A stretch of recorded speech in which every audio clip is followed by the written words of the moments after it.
So, we've gone through 5 days of the Community Builder Summit, and this is actually a secret and a special secret at that because we have the author of The Business of Belonging, David Spinks, together with us for to for this interview. David, thank you for for saying yes in the first place, and I know you. Miikka, would you want to share something about the No, no, it? no, no, no. Let's get on with it. I when I mentioned to Miikka, just to give you a bit of a framing, David, that I'm trying to get David into an interview. He was like, I want to be there. And this is also why we're like, oh, it was good that both of us can be here with you. First, yes. I'd like to ask you, how did you get into community work in the first place? You know, what's that backstory there? Yeah. Well, yeah, first thanks for having me. Very honored to be here and been watching you all build your community over the years, and it's been really cool to see. So very happy to be here. And my story with community, I think it's like most community builders, felt lonely at some point in my life, felt like isolated and lacked community, and so started looking for community in different places. Found it through video games early on in my life. Built a community for Tony Hawk's Pro Skater 4 was my game of choice, and that kind of woke me up to the opportunity to find community and build community through the internet, through online spaces. And that just led me down a long journey of joining lots and lots of platforms online and getting more and more familiar with social media and how people connected online. And eventually that turned into my career. I'm a little rare in the community management space, and that community management was actually my first job. A lot of people who do this work kind of fell into it from education or marketing or some other field. This has been my entire career for the last 13 years, has been community management. And the rest is history. And what a history. I've been following you from the CMX Facebook group, and all the things that you've been sharing in the CMX hub. And one of the one of the things that I'm curious about, and I know Miikka would most likely ask something from the business of belonging book, as it was something that really resonated with him. One of the things that I'm curious about is why do you think there's a resistance towards communities within organizations in the first place? Yeah, I mean, it's a good question, right? Like even the title of my book, The Business of Belonging, part of the reason I liked the title is because it feels like there's a tension there between the word business and the word belonging, or same thing, the word company and the word community. It feels like there's a tension. I think it's because over several decades now, companies have become more and more of these sort of machines that are very transactional and very profit driven. And when you start introducing a social construct like community into a capitalist driven ecosystem, it can feel at odds, right? Like sometimes it can feel icky. Like, are we taking advantage of community in order to drive profit? Are we trying to build belonging just so that we can grow our business? Which is sad, because actually, I was just reminded of this quote that I shared a long time ago, that the word company itself actually comes from the Latin words com, which means together, and panis, which means bread. And it came from literally people coming together, sharing bread, eating together, and exchanging their goods, right? In like the earliest days of what we call business. So at its root, a company is a community. It's a group of people who are collaborating, who are connecting with each other, who are trying to build something for other people. And I think just over the years, through the Industrial Revolution, it became much more transactional, But I do think we're kind of coming back around to an era where community is much more about people and much less about just like being a means of production. Oh, totally agree with that. That the mechanistic view of what what a company is about. Miikka, question for David. Yeah, yeah. During this summit, we had this session where I think it was the opening session where I asked people to define what is a company, and I found that the summary of that was fairly close to what we consider to be a community, like people coming together to work on a shared goal to do something good. And I was really blown away because I also have a kind of a cynical perception of what a company is, that it's a money-making machine, but it is at the same time, it's a group of people who want to do something together. So I think there's something wrong here that needs to be fixed. How do you see this? Yeah, I think look, I think there are definitely a lot of examples out there of companies that have given us good reason to proceed with caution and lose trust. But the way I see it is, I think the world would be a much better place if companies became a lot more community driven and they actually felt accountable to their community and to their people, and they made decisions based on what's good for people. Of course, they can't do it at the expense of all profit, right? Like at the end of the day, a business needs to survive and grow in order to be able to like continue to provide salaries, right? Continue to provide people with a livelihood. On a fundamental level, a business should be a good thing. It's humans creating value for other humans and being able to like live as a result because they're getting compensated for that value that they're creating. Now, can the machine get out of control? Absolutely. And I think that community can be a check on that, because if you really lead with community and it becomes a core value of your company, then when you're faced with a decision of sacrificing a positive impact on people in order to drive profit, then community can become a check on that and say like, no, this is not what's best for our community. And so even if we can make a little more money this way, we don't want to sacrifice our values towards our community. And I think we're seeing more and more companies come out that really embody those values and are trying to do positive things in the world and have a positive impact on their employees and their customers and things like that. And then on the other side, you look at the community builder side, and I mean, how many times in your community, you have lots of community builders in the community that you're all building, how many times have those community builders brought up feeling burned out, feeling like they can't sustain what they're doing, like they don't have the resources they need to succeed, like they don't know how to monetize this work that they're doing? And so on the other side, we have this challenge where community builders are creating value. They're just creating so much value for people, but are unable to capture that value. And as a result, because maybe sometimes they feel guilty about trying to monetize, trying to make money out of community, they end up spreading themselves so thin.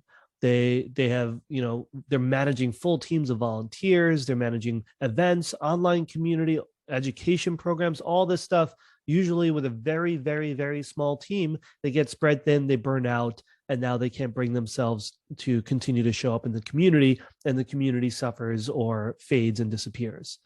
Right.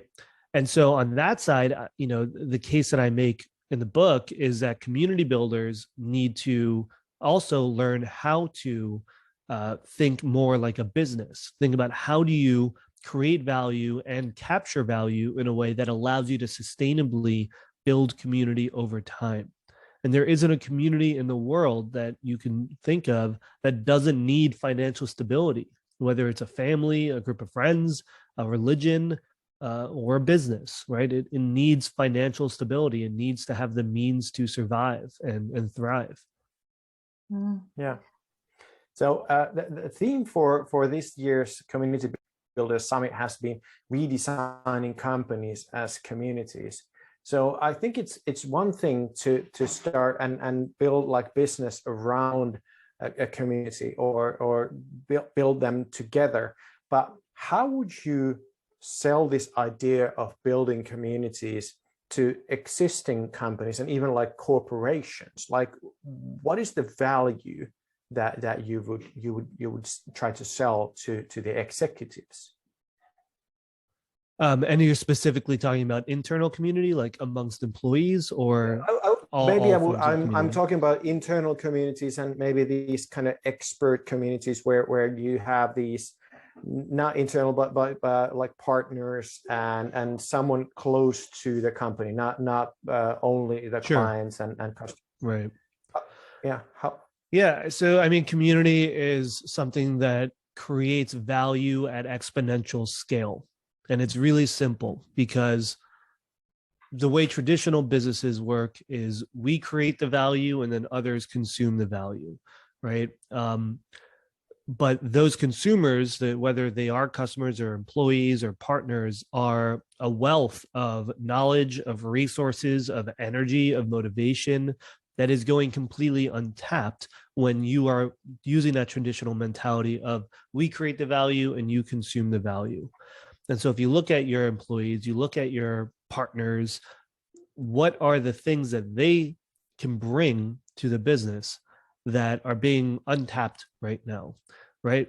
And they're going to be a wealth of knowledge. They can organize experiences. They can organize events. They can create content. There's tons of things that people can do to contribute.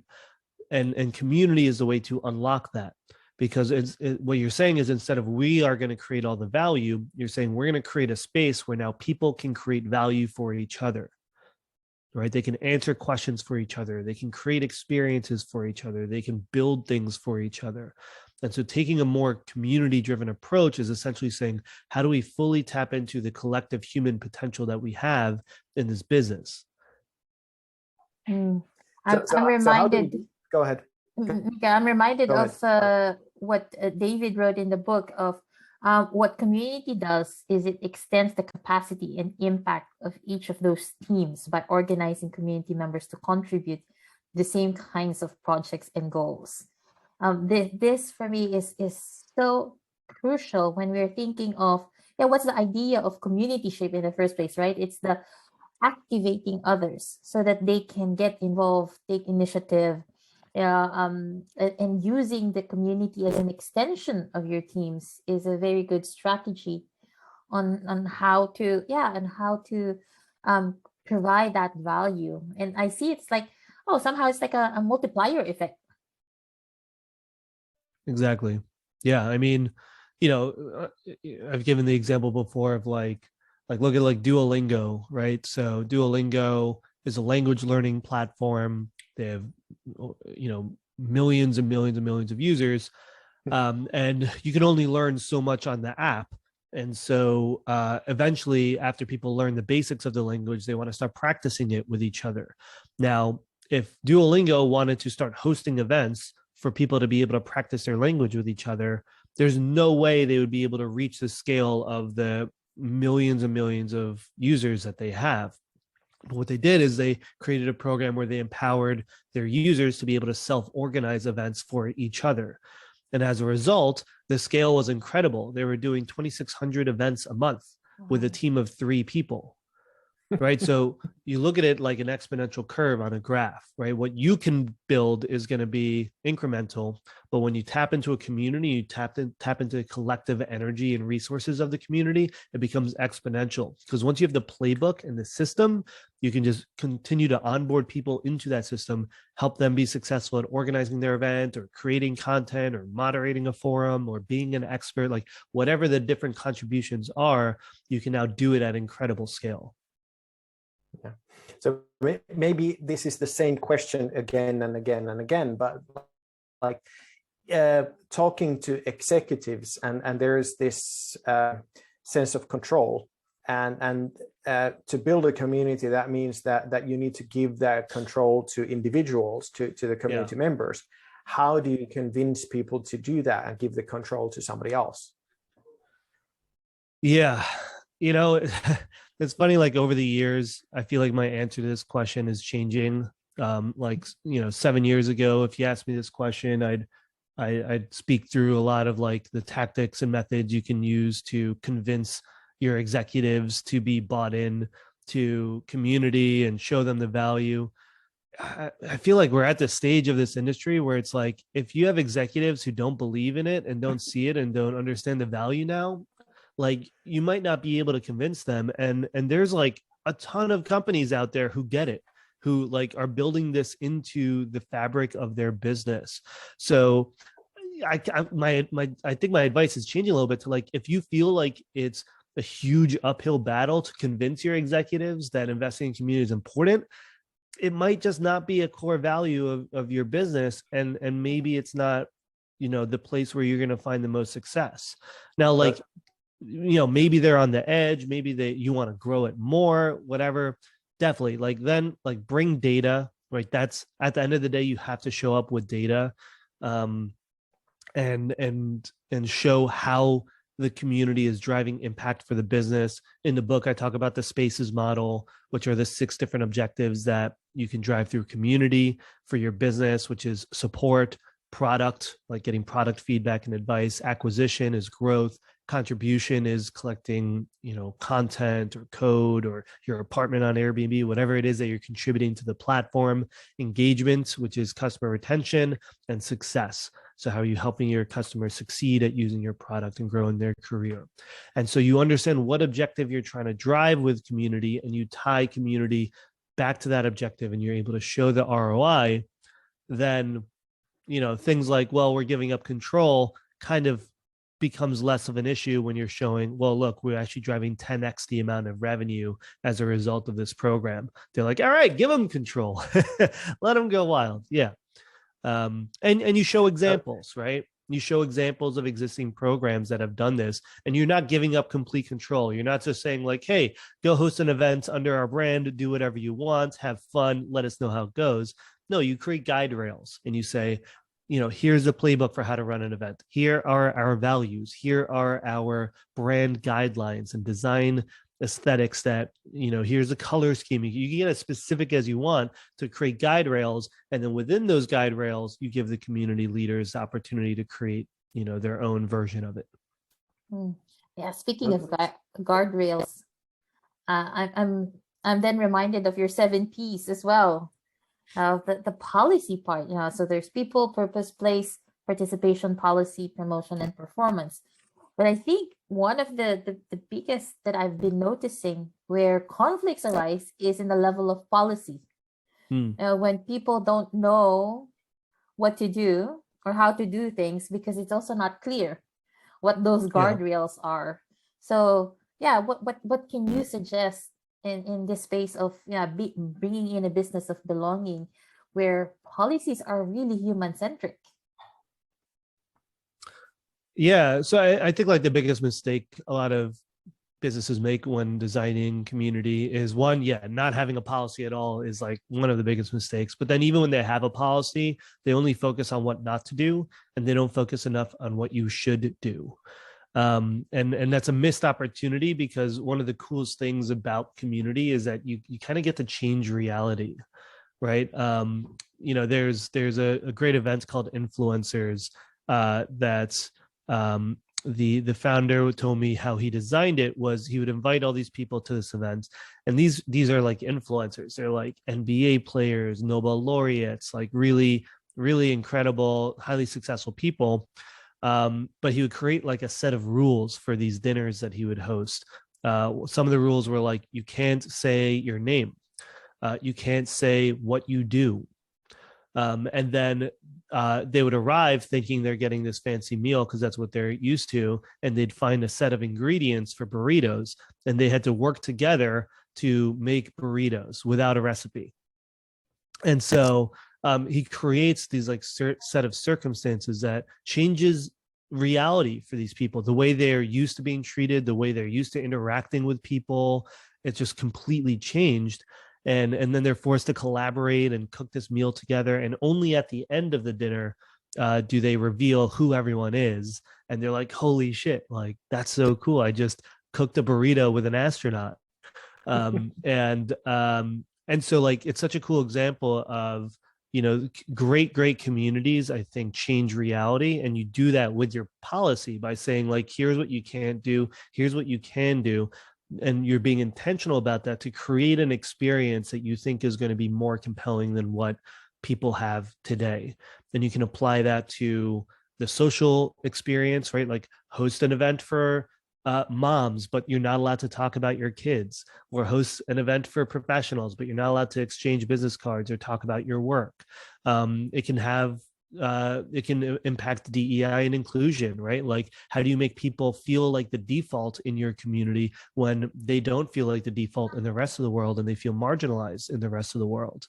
So there's lots of ways to think about, like, you're essentially creating this new experience, this bubble, and your policy is how you can design that experience. Yeah, it sounds like sports that you create. It's easy to create like new sports that you're only allowed to touch the ball with your legs, or with your hands, and not with your feet, and so on. Sounds like you're bored at trying to sell the whole community idea to people who are not convinced already. So it's like bored with the uphill battle, right? I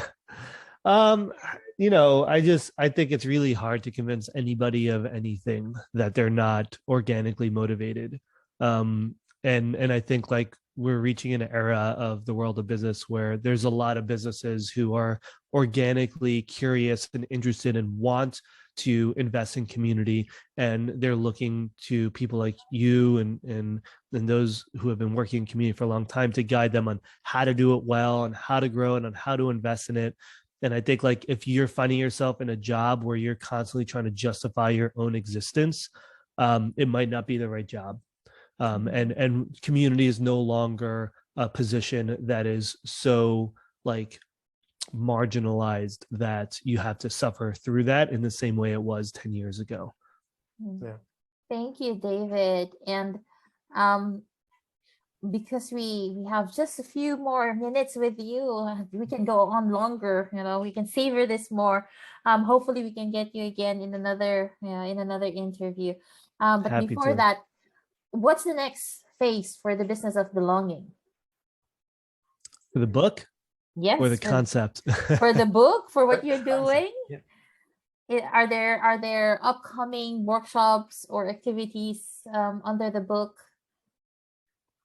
The book, honestly just like having lots of conversations like this, and sharing what I've learned in community, and just trying to help as many businesses as I can learn how to do this work, and support the different people who are doing this work. I do weekly office hours that are open for anyone to book. And then, of course, like, most of my work's on CMX and Bevy, and our team's working very hard. We're going to be, publishing our annual community industry report that we do every year. We're going to be hosting more and more events. We just did CMX Summit, our big events, and we have a lot of exciting events coming up. Building our community spaces. So that's all at cmxhub.com if anyone wants to join the CMX community and tap into all the resources that we have there. Building more training programs, more education, lots and lots of stuff that the team is doing at CMX. Yeah, thank you, David. And I was actually fortunate enough to take part in the European one, so I was able to speak in. That's right. For the CMX Europe. For CMX Spark. Yes. It's awesome. We'll be doing nice Spark again soon too. Yeah, it was nice to connect with fellow community builders, community weavers, community leaders. Thank you, David. Can't wait till we can do it in person again. But for now, virtual it is. Yes. Thank you again. Thank you so much. Looking forward to having you again, David. Yeah. Anytime.